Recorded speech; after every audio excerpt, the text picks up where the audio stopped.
All right, good morning. Hope your day is going well. Monday, when we meet for lab, you'll turn in the Le Chatelier's principal lab. We'll talk about problem set number 2. Quiz 2, we'll have some questions over problem set number 2 on acids and bases, and then we'll go next door and do the titration calculations lab. Any questions on that? All right. Wednesday, we looked through some examples of basically explaining why strong acids and strong bases push the reaction in the opposite direction. And we also kind of figured out why weak bases, like in this example, or weak acid in the previous example, why they are reactant favored. And really, this all comes down to manipulating K. And K expressions, if you reverse them, so reactants become products, products become reactants, you flip the sign of K, go 1 over the K value. And this is an example explaining why, for example, hydronium reacts with ammonia so well. And hydronium is basically one of the products of strong acids. And at first it seems kind of daunting, but you can actually figure this out because this reaction is the reverse of a Ka expression. And a Ka, which was something we talked about on Monday, is when you have a weak acid reacting with water, it makes hydronium and ammonium. If you look up the Ka for ammonium in the table, which is in problem set 2, it's something like 5.6 times 10 to the minus 10th, I think. It's a very, very small K. But when you flip it, when you reverse it, your very small K becomes a very large K value. And scientists use this to understand why strong acids, which are basically a source of hydronium, react with all weak bases, ammonia in this case, but all of them, to make water and some kind of conjugate. So the punchline of all of this is that, wow, these 5 strong acids and 3 strong bases always push the reaction in the opposite direction, all right? Most of the time, they'll be reactants, and so that means it's going to push it to the product. And honestly, you don't even have to use double-sided arrows for these. You can use one-sided arrows because they're so product favored. Now, once in a while, we'll see some examples where one of these is made as a product, and that means it's not going to happen. It's going to push it back towards the reactants. So these are the hunter-killers of the acids and bases. They are the ones that always move reactions in the opposite direction. All the thousands of weak acids and thousands of weak bases do play important roles, don't get me wrong, but they're not going to be able to move the reaction. So ammonium making ammonia is a really, really small K. That's going to be the normal way how they roll. But these strong acids and strong bases, not only did I want you to know them for practical reasons, but also just to let you know they push the reaction in the opposite direction all the time. So this is a kind of question you might see, all right? This is a reaction where hydrochloric acid is reacting with carbonate to make chloride and hydrogen carbonate. And we've seen over the last couple of days that you're always going to have an acid, which gives up an H+, and you're going to have a base, which accepts the H+. So on the other side here, we have chloride, which is HCl without the H+, and carbonate turns into hydrogen carbonate, which is carbonate with the H+. And like we've talked about, this is also an acid-base combination, so hydrogen carbonate can give up a hydrogen to make carbonate, excuse me, and chloride can accept an H+ as a base would to make HCl. But the question is here, which direction is this reaction going to go? And honestly, you don't have to think about this too much because it's one of those strong acids, strong bases. And anytime you have a strong acid, strong base, it's going to push to the opposite side, all right? So I could have put HClO4 there, or HI, or any of these strong acids, and it would have been pushed to the product side. And if you would have had NaOH there reacting with an acid, that would have been moved to the opposite side. Now, just due to formality, I'm putting up here an equilibrium, but honestly, with these 8 species, you can use that single-sided arrow because they're so strong, they always push it to the opposite side. So again, punchline, strong acids and strong bases push to the other side. Any questions? Okay. Hydrogen fluoride is an acid and can donate a proton to a base, such as ammonia. As a base, NH3 accepts the proton from HF to produce a fluoride ion and an NH4 plus ion. HF and fluoride ion constitute a conjugate pair, as do ammonia and ammonium ion. The question also comes up, like, what happens if you have a weak acid and a weak base coming together, all right? Like, are you going to have a product-favored reaction or a reactant-favored reaction? And in order to answer this efficiently, you have to have tables of Kas and Kbs, because the stronger Ka will push to the weaker Ka, and likewise, the stronger Kb will push to the weaker Kb. If you asked me how this reaction would exist, like would it be more product favored or reactant favored, I too would have to look up Kas and Kbs. These 8, always the opposite direction, all right, no question. But any other combination, you really have to look up Kas and Kbs. So if someone asks you where this particular reaction would lie, like more with the HF and the ammonia, or more with the fluoride and ammonia, you'd really have to look up the K values, all right? And in this particular example, I'm pretty sure that this is a stronger acid, HF, than NH4 plus is, and I think that ammonia is a stronger base than fluoride is. But see, even I'm not sure, and I wouldn't ask you to do that. We'd have to get out a table of values, all right? Look up the Ka of HF versus ammonium, and again, I think this one is a bigger number, so it would push towards this way. And we could also do the same thing with the bases. I think the ammonia Kb is bigger than the fluoride Kb, so that would push towards the weaker one. But again, we'd have to do it. So hopefully you're seeing here that even because I don't know and I'm the teacher, all this kind of jazz, we're not going to look at a lot of weak acid and weak base interactions, all right? We could do it. We could get out the values of Ks, As, and Kbs from a table and compare, but it's not something that's done by default, okay? Edgar, if you have your phone with you, email me a class presentation topic. If you get it to me ASAP, it'll count for some points. All right, Prof. Hat back on. Sorry, but I got your back. You guys already got that, so you're good. So, all right. I can pick one for you too, Edgar, if you want, whatever you want. Anyway, questions? I appreciate you guys being here. All right, so here's kind of a summary of the 4 different combinations of acids and bases that we'll have. First of all, these are all what I consider to be mono acid and mono basic. So they have one H plus that's acidic and one hydroxide, which is basic. We'll talk briefly about dibasic and diacidic or triacidic and tribasic things, but more often what we're going to focus on is the mono. So if you think about just single ones, then you could have a strong acid and a strong base coming together. You could have a strong acid and a weak base. You could have a weak acid and a strong base, or you could have a weak acid and a strong base. We're going to focus in this class on the first 3, but we won't look at the last one very much. And we won't look at the last one because they're very Ka and Kb dependent. So if you have a table of Kas and Kbs, you can figure out if it's more product favored or reactant favored. But the other 3, dominated by the strong acid and or strong base, because again, the punchline, strong acids and strong bases always push to the other side. So you can see here that the first one has a strong acid and a strong base. There's no question that's going to be product favored. This next one has a strong acid and a weak base. The strong acid will push to the product side, no problem. The strong base on the third one will push this weak acid over to the product side, so that'll also be product favored. So again, we're going to focus mostly on the first 3, but you could do the fourth one if you had a table of K values.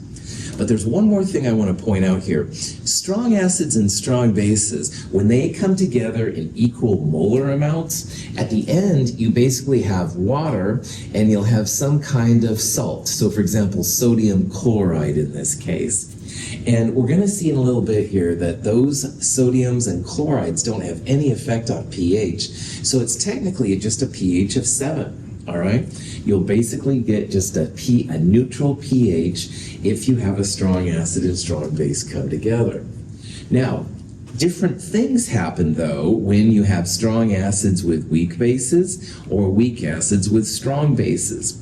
The strong acid pushes the weak base totally over to the other side, but you're going to be left with the conjugate acid of your weak base. And acids, even if they're weak, are acids. If the moles are equal, your pH is going to be a little less than 7. That weak base creates a conjugate acid, and acids have pHs less than 7. That'll be helpful to us here in a little bit. We'll talk about that. Also, if you have a weak acid and a strong base, the strong base pushes it to the product side, but that weak acid creates a conjugate base, and bases have pHs less than 7. So if you have some random acid and base and you don't know what it is, you can oftentimes make a prediction as to what, if it's going to be weak acid, strong acid, etc., based on the pH. And this is something we'll talk about more next week than today. Any questions? You do know what happens when you mix acids and bases, right? Of course I do. This will not happen in our class, but I just wanted to bring it up. I thought that was very appropriate and stuff like that. So anyway, yeah. So let's talk now more about what happens when you have a weak acid, all right, and how to figure out the pH, how much hydronium is there, and all that kind of stuff. So acetic acid is the weak acid we're going to use a lot. The acetate ion is CH3CO2 minus, and when it reacts with H plus, it makes acetic acid, CH3CO2H, but only that one hydrogen is acidic. These represent pH meters for our acetic acid solution, and I want you to see here how we're changing the concentration, getting more concentrated as you go down. And you can see the pH, which up here was about 4.5 or so, gets down close to 2 when they have more concentrations. So one thing that affects your pH is how much acid you have. And that kind of makes sense, but I just wanted to point it out too. So as we develop these equations and this rationale, we'll understand how as concentration goes up, you'll have more acid, which means a more intense pH. So let's say that we have 1 molar acetic acid, all right? This is pretty concentrated. Vinegar is essentially acetic acid. I read once that usually vinegar that you buy in the store is like 0.1 to 0.01 molar acetic acid. So this is a little bit more concentrated than the stuff you get at the store. But anyway, once equilibrium is established, because acetic acid will react with water to make a little hydronium and acetate, let's figure out what the equilibrium concentrations are of the acetic acid, because it's not 0, some of it's going to still be around, as well as hydronium, the acetate ion, and also the pH. So this is a problem where we're going to look up the Ka value for acetic acid. We don't need it on this slide, but I'll show it to you on the next slide. We will also set up an ice table. And ice table initial change in equilibrium. All right, well, we're starting with 1 mole per liter acetic acid, and we don't have any hydronium or acetate. And remember, we don't put liquids and solids in, so we're going to keep that alone. All of these reactants and products are 1 to 1 to 1, etc. So the acetic acid is going to go down by X, and these two will increase by X. So that at equilibrium, we'll have 1 minus X for the acetic acid, and hydronium and the conjugate base will both be equal to X. Now, we talked about how water autoionizes to hydronium and hydroxide, but the value of that is 10 to the minus 7th at room temperature. So probably this value is going to be a lot less than that. So usually the hydronium from just water is omitted. We don't usually include it. And then remember that we're using HOAC to represent acetic acid and OHC minus to represent the conjugate base. Cool. Any questions at this point? All right. So the Ka for acetic acid, when you look it up in the table from problem set 2, is 1.8 times 10 to the minus 5. And that equals the products divided by reactants. So in this case, it's hydronium and acetate at equilibrium divided by the acetic acid at equilibrium. And if you set this up as is, both of these are x, so it's x times x, x squared. And in the bottom, acetic acid at equilibrium was 1 minus x. So all of this equals 1.8 times 10 to the minus 5, and this is a quadratic formula. Oh joy. And if you have the solve button on your calculator, you can absolutely solve it and be good to go. However, I'm going to try and share with you every hint and technique that I can to stay away from the quadratic formula if you'd like to. So often, there is a better way to save time than using a quadratic formula, and I'll talk about that here as we go through. So, when you look at the quadratic formula, Ka equals all this stuff, this x is probably going to be really small because our K is really small, and that means very reactant favored. So as we make then the hydronium, all right, which is X, it shouldn't be that much of it. Most of it is going to stay as the undissociated acetic acid. So often, this little minus X can be omitted because it's so small, all right? And just pretend with me for the moment that we can kick out this minus X. Then this becomes a heck of a lot easier because your Ka equals x squared over 1. X is going to be the square root of Ka. And if you do that then, X is the hydronium, square root, and it's technically square root Ka times the concentration of the acid, which I'll call Ca. So if you can get rid of this little minus X, then the hydronium literally is the square root of Ka times Ca. So if this little minus X can be ignored, the math is a lot easier. All right, you don't need the quadratic formula and all that stuff. So again, if we can ignore this little minus X, then the hydronium is equal to square root Ka times Ca. So how do we know if we can take out the minus X? Excellent question. Let's solve for this one first. So first of all, square root of the Ka times Ca comes out to be 4.2 times 10 to the minus 3. And that's the hydronium concentration. That's the X value. Now, pH is minus log of that number. So minus log of all that, 2.37. Whoops. Sorry, I thought I had the other parts there. I guess I don't. Having one of those days. Sorry about that. The acetate ion, which is one of the things we're going to solve for here, the acetate ion is also equal to the hydronium, all right? Because as you make X moles of hydronium, you're going to make X moles of the acetate. So these two are equal to each other. Now, pH is 2.37, and if we can ignore this minus X, then the acetic acid value itself is 1.00 molar. So it makes it a lot easier. Now, I know some of you are just dying to try the quadratic, which is fantastic, and so I threw it into my solve button, and the values I got out, I got a positive root and a negative root. And lo and behold, the negatives, of course, we never want to roll with in chemistry. The positive root is exactly equal to the X value. So in this context, it was absolutely okay to get rid of that minus X, all right? It's a lot less work. It's less button pushing on your calculator. You can still use quadratics, definitely, but in this case anyway, that was a lot nicer of a way to do it. So on the next slide then, we'll talk about when you can use this abbreviation, and then also sometimes when you can't.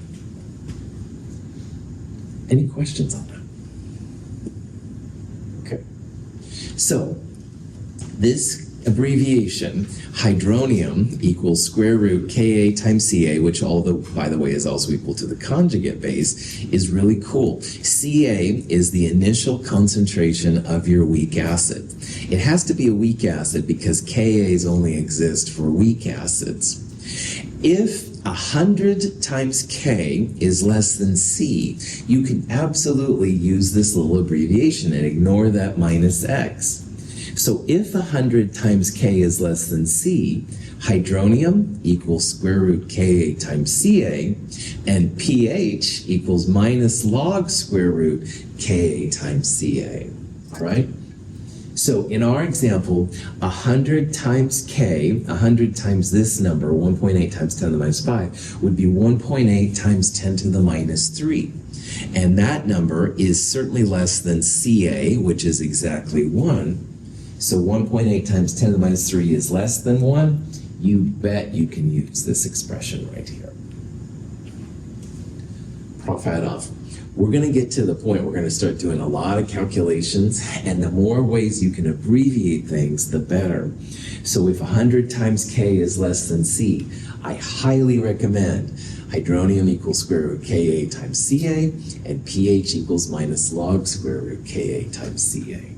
It's going to save you setting up ice tables, quadratic formulas, hydronium to pH, blah, blah, blah, if you can just throw it right in there. And Prof hat really off, 99.9% of the time from here on in, 100 times K will be less than C, all right? So we'll start using this quite a bit. All right, Prof hat on. Any questions on that?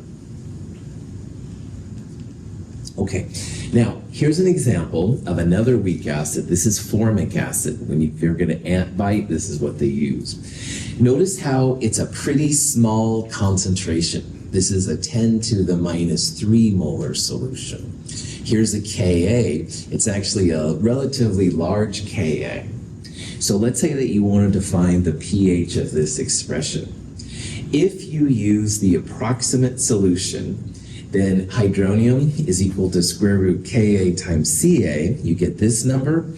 pH minus log square root Ka times Ca, you get 3.37. If you do the exact solution with quadratics and all that jazz, hydronium equals 3.4 times 10 to the minus 4, and the pH comes out to be 3.47. So I throw this up here because this is an example where 100 times K, which would be 1.8 times 10 to the minus 4 times 100, which is 1.8 times 10 to the minus 2, that 100 times K is not less than C, which is 10 to the minus 3. So notice that the numbers here, they're kind of in the ballpark, but they're not as close as chemists would usually like. So again, 99% of the time from here on in, 100 times K will be less than C. But you really should check because the answers will come out kind of wonky when you get into it. Low concentrations and relatively high Kas, like greater than 10 to the minus 5, are the ones that will sometimes be the troubled children. But again, most of the time, not going to be a problem. Any questions? Okay, so for weak acids, if 100 times Ka is less than Ca, pH minus log square root Ka times Ca. There's also things for bases, all right? Because bases are basically the same idea, but with Kb, stuff like that. And again, there's lots and lots of weak bases. Ammonia, the most common probably. My beloved caffeine has a Kb associated with it.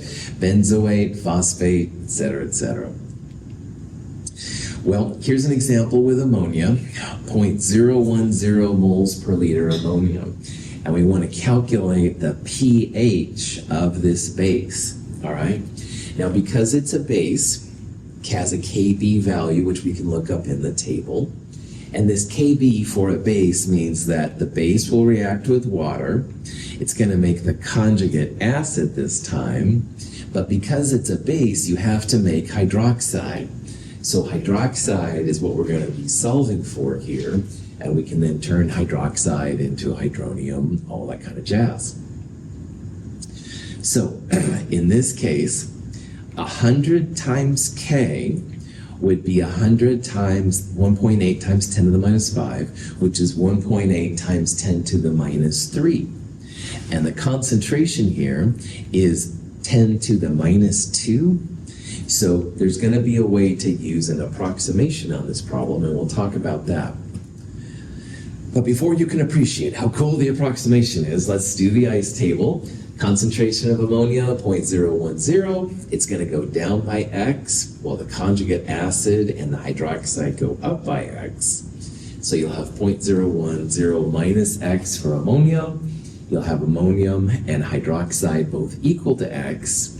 And we'll use these values on the next slide, set them equal to Kb, solve for X, all that kind of jazz.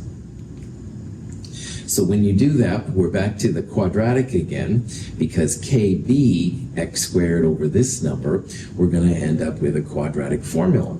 And you can absolutely solve it, no problem. Now, because it's a base, we're going to solve for hydroxide, and we'll have to turn hydroxide into a pH, which we'll talk about here in a little bit. However, like before, if 100 times K is less than C, 100 times Kb is less than Cb, you can get rid of this little pesky minus X. And like before, that makes this problem a lot easier. So X is the hydroxide, it's also equal to the conjugate acid. This is Kb, and this is Cb, the concentration of the base. So square root Kb times Cb gets you this number, 4.2 times 10 to the minus 4 moles per liter. And again, that's a lot easier than having to solve the quadratic, and there's nothing wrong with solving the quadratic, but on the other hand, why do it? Here's the exact values if you put it into the quadratic. And again, you can see that this number is the positive root. Chemists never use the negative root, so honestly, it's legit.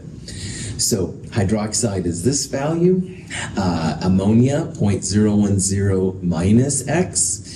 Remember when you add and subtract, you have to cut it off at the largest doubtful digit? Comes out to be still 0.010. So everything works out okay. The ammonia effectively doesn't change. And that's what's weird about these weak acids and weak bases. They don't give up that much. So their concentrations by sig figs are usually the same number as you have. Questions on any of this? All right. Now, we're after the pH, and we have the hydroxide. So like we talked about Wednesday, I think it was, we need to either turn hydroxide into hydronium and then pH, or like I did it here, POH is minus log of the hydroxide, 3.37, and then because pH plus POH equals 14, 14 minus 3.37 gives you 10.63. And that's totally cool. By the way, this is a base. It has a Kb, so the pH should be basic. It should be greater than 7. So if you thought, wow, 3.37, that doesn't sound basic, check yourself. That's a POH, not a pH value. Now, this was a lot of work to go from this to pH. So one thing I'm going to try and push on you more and more are these approximations. Because if 100 times K is less than C, you can go directly to pH by using 14 plus log square root Kb times Cb. Now, POH equals minus log square root Kb times Cb. But because POH plus pH equals 14, this expression pops out. pH equals 14 plus log square root Kb times Cb. Now, it doesn't feel maybe like it is an approximation or easier, like, Russell, what are you talking about? But trust me, instead of going through ice tables and finding hydroxide and then POH and pH, this is one stop. Throw this in your calculator and you are good to go. So, just saying, it's kind of cool. Questions? So, here is an overview of how to quickly calculate the pHs of strong acids and bases, as well as weak acids and weak bases. And it's not that you have to memorize it, but boy, the faster you get into this, the easier it's going to be. Now, strong acids and strong bases don't have Kas or Kbs. So, for example, the strong acid is literally minus log the concentration of the acid. So if you have HNO3, one of the 5 strong acids, it all goes to hydronium.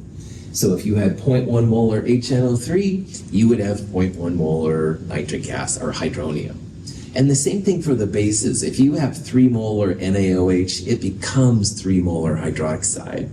So the concentrations literally go right in the pH expression. So 14 plus log Cb would be for the strong base. Don't have to worry about Kbs. Just like minus log of concentration of the acid gives you the strong acid pH.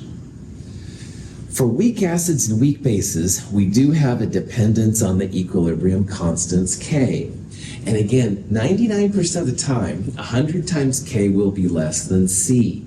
So if that's the case, the weak acid, pH equals minus log square root Ka times Ca.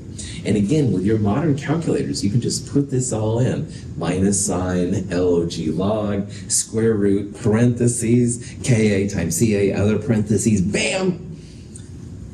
Get too excited here, I know, but I'm trying to save you time and stuff. And the same thing down here with the bases, 14 plus log square root Kb times Cb. You don't have to know Kas and Kbs. I'll always give you those. Or you can calculate them or something like that, but you don't have to memorize them. Any questions? Okay. Now, James says, oh, Russell, you're so full of it. You're just like trying to wish-wash, around things. And he wants to do quadratics all the time. No, it's totally cool. All right, it really is. But I do have your back. I'm trying to save you time. And I think these things will be very helpful. Questions? All right. Now, salts are ionic compounds that dissolve in water. And some ionic salts, like sodium chloride we're going to see, put them in water, no effect on the pH, all right? No problems at all. But some ionic salts will affect your pH. So if it's really important that you have a neutral water solution, some of these things you don't want to put in your water, all right? Because it will make it either more acidic or more basic. So I want to go through an example with ammonium chloride to show you how this can really mess with your pH if you're not careful. Neutrality can be really important to a chemist, all right? And if you have something that's going to affect pH, that can be bad news. So let's say we're going to put ammonium chloride in water, all right? And the question is, will this affect pH? You can see how this whole section is pH-based. We're going to look first at the chloride, and then we're going to look at the ammonia, all right? So chloride, if it's going to react as an acid and a base, chloride would react with water. It would make hydrochloric acid, all right? And you're also going to have then some hydroxide left over. So chloride would be the base, making the conjugate acid HCl, and water here would act as an acid, making hydroxide the conjugate base. Now, chloride is kind of interesting, but chloride's conjugate is one of these 8 strong acids, strong bases. And if you have a conjugate of a strong acid, strong base, so that would be in this list, chloride, bromide,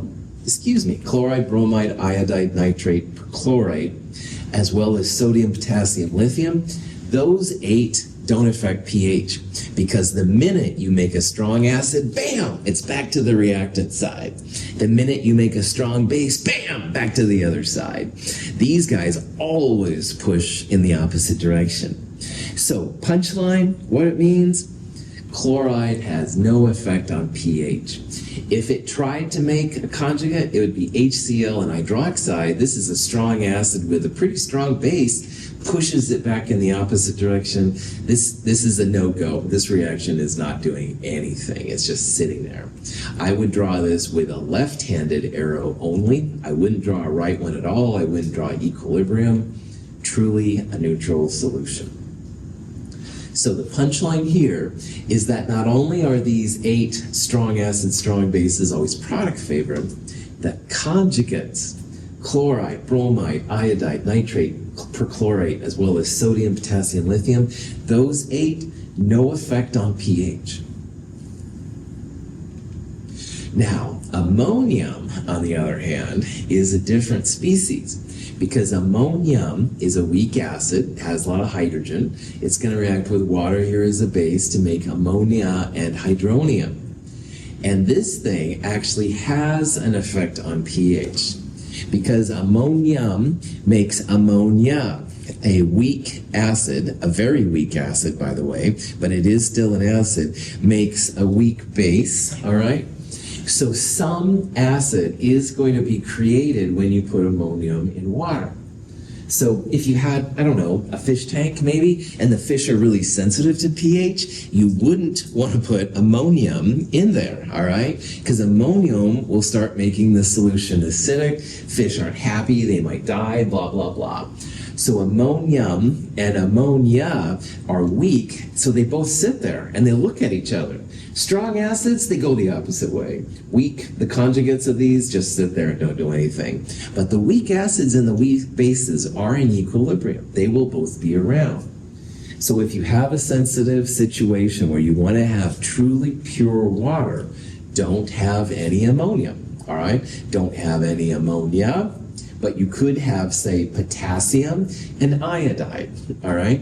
Because potassium is the conjugate of a strong base, and iodide is the conjugate of a strong acid. Those would just sit there, and those would be neutral. But otherwise, you're almost always going to get some kind of acid or base reaction. So this table lists on the first column here neutral, cations, and anions. So if you want to make a truly neutral solution, use some of these, all right? Notice here's the 5 conjugates of the strong acid. Here's the 3 conjugates of our strong bases. These 3 are technically strong bases, but I'm not making you know those, but they will just sit there as well and stuff if you have to. But it's better, I think, to use one of these 3 and one of those 3. But anyway, look at all the basic ones, tons of them, all right? Almost all the negative ions and the negative polyatomic ions we've talked about, almost all of those are basic. And there are several that are acidic. A lot of the acidic ones have a hydrogen on them, so that's a good sense that something's going on. Ammonium is definitely acidic. There's some weird aluminum ones that can kind of go back and forth. But just be careful. If you want a neutral solution, use conjugates of strong acids and strong bases. Any questions on that? Okay. So, remembering that a lot of the negative ions are basic, let's make a prediction here as to if sodium carbonate is going to be a pH which is less than 7 acidic, greater than 7 basic, or equal to 7. So what I would do in a problem like that is I would figure out what's going on in the species for sodium carbonate. Now this will break up into sodium ions and carbonate ions. And sodium is the conjugate of sodium hydroxide. So the sodium will have no effect on pH. So if it was just the sodium ion, we'd say this one. But carbonate, CO3 minus 2, is a negative ion. And most of your negative ions are going to be basic. So we would predict here that carbonate is going to be a base, all right? It's going to have a weak base effect, and your pH should be greater than 7. Now, to confirm this, you try and find a Kb in this case for carbonate, and you bet it exists. Kb for carbonate, 2.1 times 10 to the minus 4. So if you found a Kb for a base, you'd know it was going to be a little bit basic. If you found a Ka for the acid, you know it was going to be a little bit acidic. So it's not the sodium's fault that anything's happening here, it's the carbonate. And more often than not, it's going to be the negative ion. Any questions? Now you can actually figure out the pH of these things too. So here's our Kb for carbonate, 2.1 times 10 to the minus 4. If you want to know exactly how basic it is, you can set it up like a base problem, like the ammonia we did earlier. In this case, we have 0.10 molar carbonate, and we don't have any of the conjugate acid or hydroxide. We'll have X and X for the hydroxide and the hydrogen carbonate, and this will be 0.1 minus X. Check yourself to see if you can use the approximation. 100 times K would be 2.1 times 10 to the minus 2. You basically add 2 to the power of 10, all right, to make it see what it's going to be like. And 2.1 times 10 to the minus 2 is smaller than the concentration of the base, 0.1, which is 10 to the minus 1. So you can definitely use the approximation here. However, if you don't want to, Kb, x times x, or x squared, divide by 0.1 minus x, that would be the quadratic expression. I would probably pull the minus x out. If you do that, then hydroxide, square root Kb times Cb, comes out to be 0.0046. With the quadratic, when I solved it, I got 0.0045. So it's within the doubtful digit. The doubtful digit is the last significant figure, all right?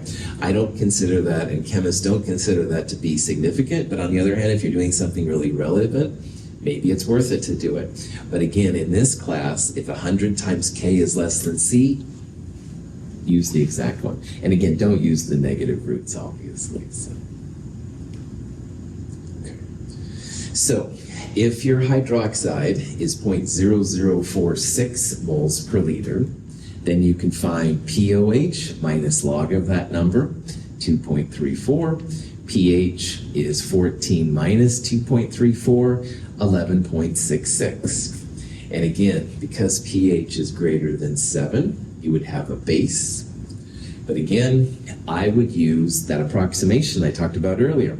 pH equals 14 plus log square root Kb times Cb. You get the same answer, don't have to go through ice tables, blah, blah, blah. And as long as 100 times K is less than C, good to go. Let's all get high grades on the next test. My sense of humor is very strange, so my apologies. Questions? Just say no, kids. Anyway, oh my gosh, who is this, Kevin? Who is this, Clifford? Excuse me. Clifford's brother, Kevin, who was in my class, and this is a picture of him from 2023 and stuff like that. I couldn't resist. But anyway, this is so relevant here. We're going to talk about one more acid-base theory. Tell him I think he's cool. You're cool too, man. Don't get me wrong. Prof, back on. Anyway, this next section is we're going to talk about an alternate acid and base theory, and it's called Lewis acids and bases. Now, all this minus log square root KACA stuff, that's Bronsted acid-base theory, and that's what chemists honestly use most of the time. But there's a lot of use for this alternate acid-base theory called Lewis acids and bases. And it was created by the same Lewis of Lewis structures, all right? It's a very interesting theory. Now, why I have these people kind of hanging out here, all right, is because they're holding in their hand somewhere or another, right there and right there, this is this compound. And we're going to talk about naming later this quarter too. The fancy name, which you don't need to know, nickel bis dimethyl glyoxamate. And that's a lot of words and stuff and a lot of weird things. We'll talk about what that is all about later. But here's what I want you to see. This is the nickel right here, and bis means 2. And so if you kind of make a line right here, this is what's called dimethylglyoxime, and there's a second dimethylglyoxime over here, all right? And there's dashed lines, solid lines, and arrowed lines, all right? Well, these lines, the solid lines, those are covalent bonds. All right, this is an oxygen and a hydrogen. This is a carbon, so this is a double bond, single bond, all that kind of jazz. These kind of bonds with little dots were something we talked about in Chem 222. Anybody want to make a guess what kind of bonds those are? It's a type of intermolecular force. This is an OH with an O. It's a hydrogen bond. Hydrogen bonds are usually like dots in the chemistry world. And so this molecule is stabilized by a hydrogen bond up here. Here's the OH connecting to this oxygen. And there's another OH right there connecting to that oxygen. So covalent bonds in most of the molecule. These are hydrogen bonds, intermolecular forces. But the new kind of bonds we're going to look at are these arrows, all right? Most bonds are 2 atoms with 1 electron each. And either the electron is totally transferred, which would make it ionic, or in this molecule, if each atom shares the electrons, that's what makes a covalent bond. But these kind of bonds with a little arrow right there, what that means is that in this case, this is this is an oxygen, excuse me. This is a nitrogen. This is an oxygen. Sorry about that. This nitrogen has a lone pair on it, and it's pushing 2 electrons into an empty orbital on the nickel. All right? So if you see these little arrows, it means that instead of 1 electron per atom and they're sharing it, you've got 1 atom with essentially no electrons and another atom with 2, and it pushes both of its electrons into the empty orbital. This is a Lewis acid-base interaction, and it's amazingly cool. It's used in a lot of ways that you wouldn't necessarily see. And so this red compound right here is this nickel bis dimethylglyoxime. It's a test for nickel, and all of you will do that in lab with me too. I'm going to try and get a picture of Kevin just because his brother's up here. But anyway, yeah, it's kind of it's really cool. I love colors and stuff. So anyway, we'll see more about this as we go through. But it's another kind of bond. It is an acid-base theory, but it's a lot different than the other acids and bases that we've seen. Any questions on any of this? Okay. Now, instead of having hydrogen ions being transferred or absorbed and stuff like that, Lewis acids are defined as an electron pair acceptor. And an electron pair acceptor means that on the central atom, you've got an empty orbital. Now, in Chem 221, for those of you that were with me that long, a lot of times I called boron, aluminum, gallium, I called them the twisted metals. And I really didn't explain why. Well, all of those atoms, as we saw in Chem 222, they can have less than an octet. So that means they don't have 4 pairs. Well, there's still an empty orbital on them. It's just there's no electrons inside there. So boron, aluminum, gallium, and also the transition metals, by the way, they have an empty orbital. So that if you've got something with electrons, it can push itself into that empty orbital and make one of those kind of arrow bonds I showed you. Now, you have to have a source of electrons, so a Lewis base is an electron pair donor. So if you remember the Lewis structure for ammonia, the nitrogen has a lone pair on it. That's going to be the donated electron pair. And the boron has an empty 2p orbital right there. It's going to be able to accept the electron pair. So bases donate electrons, acids accept the electrons in the Lewis acid-base theory. So here's an example we're going to see where BF3 and NH3 make a bond. Now technically the Lewis acid-Lewis base interaction is called a coordinate covalent bond, and that's the fancy name for when you draw that arrow in there. Sometimes people call them Lewis acid-base adducts. but more often than not, they're called coordinate covalent bonds. Boron trifluoride is a Lewis acid because it has a deficiency of electrons. Ammonia acts as a Lewis base by donating its lone pair of electrons into BF3's vacant valence orbital.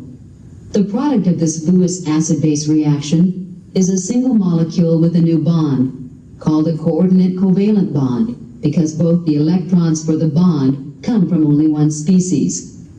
So a lot of times chemists will use these arrows instead of just a line, and that shows that both electrons come from this and are being pushed into that. They come from the Lewis base and go to the Lewis acid. There's lots of examples of these. We're going to see that making hydronium is from an acid and a base. Acid, H plus, has a lot of empty room. Water, base, has a lot of lone pairs, makes a really good coordinate covalent bond. You can also have ammonium being a coordinate covalent bond. The ammonia has a pair. It takes in the H plus. Good to go. Okay, but I'm out of time. I hope you all have a great weekend. See you on Monday. Say hi to Clifford for me. Yeah. Have a good day.